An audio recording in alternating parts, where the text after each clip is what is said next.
புனிதம் நிறைந்த மாமரியே, இறைவனின் புனித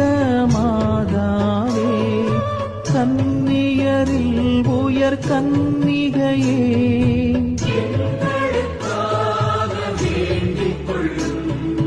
கிறிஸ்துவை ஈன்ற மாதாவே, திருச்சபையோரின் மாதாவே, திருவருட்கொடைகளின்